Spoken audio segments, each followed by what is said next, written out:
Jesus would have loved to be treated the way they treated him on Passion of the Christ. He would have loved to be beat that way. It was such a cute depiction of what really happened. He would have ate that if it was just what we saw in that movie. And that was the best depiction we ever seen of Jesus' crucifixion. The crucifixions were worse than that. His intestines were hanging out. His entire rib cage was showing on both sides. His beard chunks were pulled out. His spine was opened up and exposed. The tissues and the muscles around his spine were exposed. He was beat butt naked. He was mutilated from his feet down. Isaiah chapter 11 says, you could not tell whether he was man or woman. And he was naked.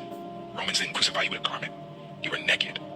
The closest thing they had in that movie was how, when they beat him with the cat of nine tail whips with hooks, and they were ripping chunks out of him, the closest thing they had in that movie was when the Roman guard, after they beat him on his back, the Roman guard turned him over, went like that, and they beat him in the front. That's how they did him. All of this was ripped open, all in shreds. He had to carry a 200-pound, 300-pound cross, like how we squat in the gym. He had to carry that for some miles up the hill with his body open, all his blood gone, completely no energy, and he carries it for a long way. Shows how strong Jesus was in his human body. The nails are like railroad picks. It pierces through the nerves in his hands, and I don't know if you ever pinched a nerve, but all the nerves in his hands are pierced through. Nerve here, and nerves in both his feet. So he has shocking nerve pain in both arms. But while he's on the cross, he's suffocating. This is all in the medical examination of what happened, right? He's suffocating. So he has to lean up to breathe, but he's on a rugged, splintery cross, and his spine is open. So he's rubbing splintery wood on his open tissues and muscles.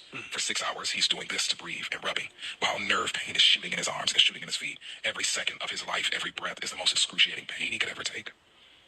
And he doesn't say anything.